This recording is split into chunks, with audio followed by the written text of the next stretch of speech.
कैसे हैं आप सब। आशा करती हूँ आप सब अच्छे होंगे। आइए आज हम पढ़ते हैं फैज़ की कहानी उन्हीं की ज़बानी। बचपन की मैं सोचता हूँ एक ये खास बात तौर पर याद आती है, एक खास बात कि हमारे घर में औरतों का एक हुजूम था। हम 3 भाई थे, उनमें हमारे छोटे भाई अनायत और बड़े भाई तुफैल औरतों से बागी होकर खेल कूद में मग्न रहते थे। हम अकेले उन औरतों के हाथ आ गए। इसका कुछ नुकसान भी हुआ और कुछ फ़ायदा भी। फ़ायदा ये हुआ कि उन औरतों ने हमको बेहद भद्र जिंदगी बिताने पर मजबूर किया, जिसकी वजह से कोई अशिष्ट या उजड़ प्रकार की बात इस ज़माने में हमारे मुंह से नहीं निकलती थी।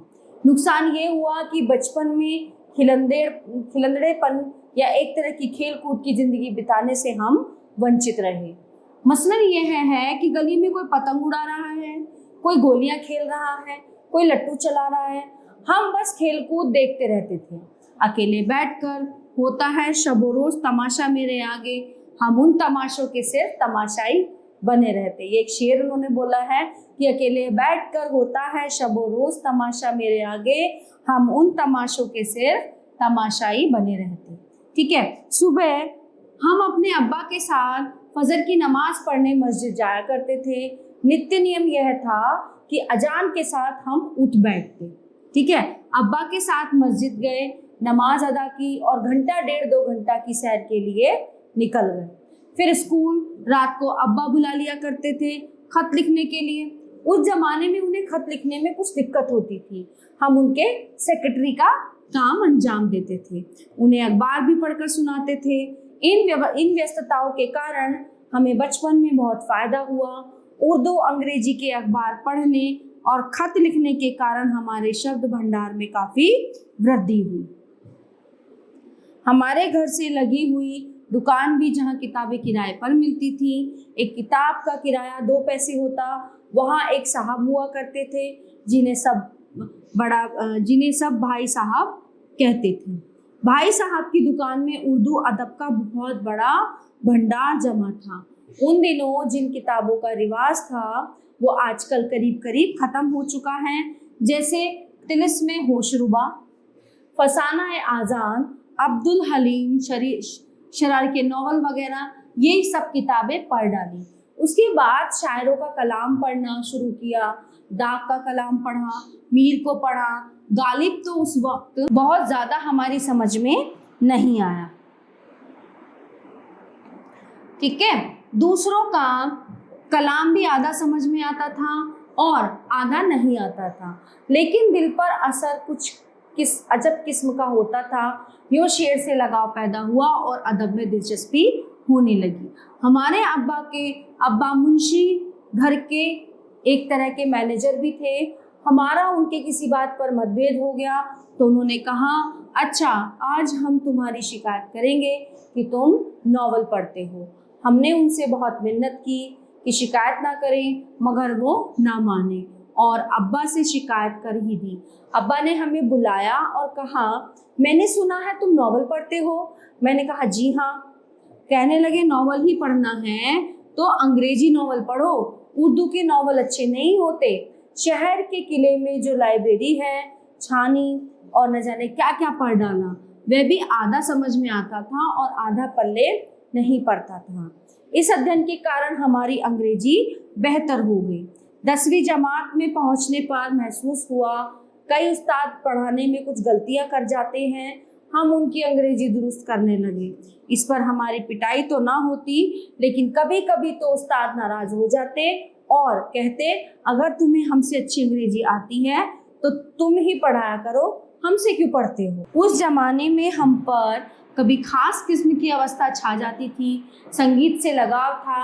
शाम को खुर्शीद अनवर के वालिद ख्वाजा फिरोजुद्दीन मरहूम की बैठक में बड़े बड़े उस्तादों का गाना सुनते।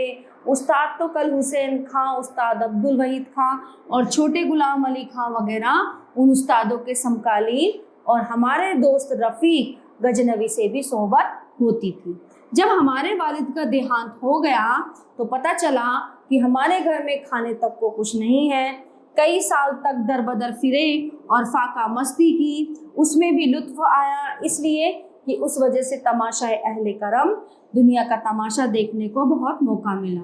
गर्मियों की छुट्टियां होती तो हम कभी खुर्शीद अनवर और भाई तुफैल के साथ श्रीनगर चले जाया करते और कभी अपनी बहन के पास लाइलपुर पहुंच जाते, कभी अपनी सबसे बड़ी बहन के यहाँ धर्मशाला चले जाते, जहाँ कुदरत के दृश्य देखने का मौका मिलता और दिल पर एक खास किस्म का नक्श पड़ता।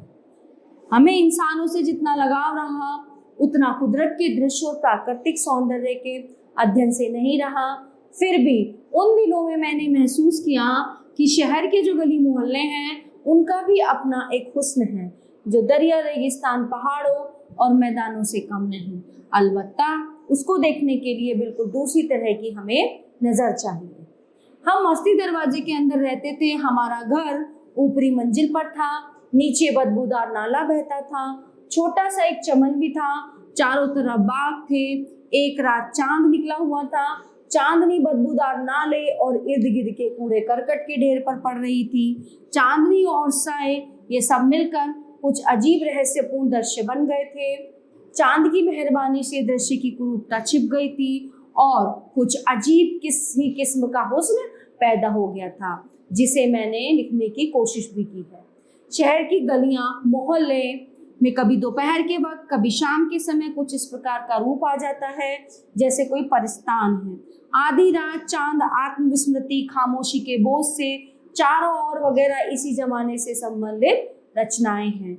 एमए में पहुंचे तो कभी क्लास में जाने की जरूरत हुई, कभी बिल्कुल भी जी न चाहा। दूसरी किताबें जो पाठ्यक्रम में नहीं थी पढ़ते रहे, इसलिए इम्तिहान में कोई खास स्थान हासिल नहीं किया।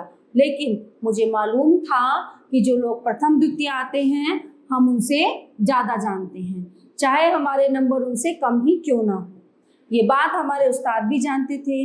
जब किसी उस्ताद जैसे प्रोफेसर डिक्सन या प्रोफेसर हरीश चंद्र को लेक्चर देने को जीना चाहता तो हमसे कहते, हमारे बजाय तुम लेक्चर दो, एक ही बात है।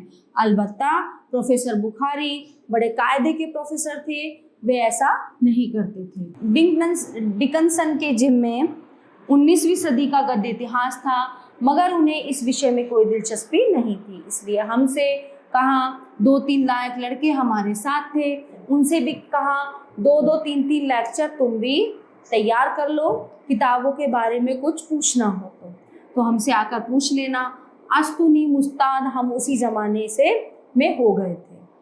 कॉलेज के ज़माने में हमें कोई ख्याल ही नहीं गुजरा कि हम शायर बनेंगे। शुरू में ख्याल हुआ कि हम कोई बड़े क्रिकेटर बन जाएं, फिर भी जी चाहा उनमें से कोई बात भी ना बनी। हम ना क्रिकेटर बन सके, ना समीक्षक और ना रिसर्च। अलबत्ता उस्ताद होकर अमृतसर चले गए। हमारी ज़िंदगी का शायद सब खुशगवार ज़माना अमृतसर ही का था। एक तो इस कारण कि हमें पहली बार पढ़ाने का मौका मिला तो बहुत लुत्फ आया। अपने विद्यार्थियों से दोस्ती का लुत्फ, उन लोगों से दोस्ती अब तक कायम है। दूसरे यह है कि उस ज़माने में कुछ संजीदगी से शेर लिखना शुरू किया। ठीक है, तो इसके लेखक हैं सुरजीत सिंह जी।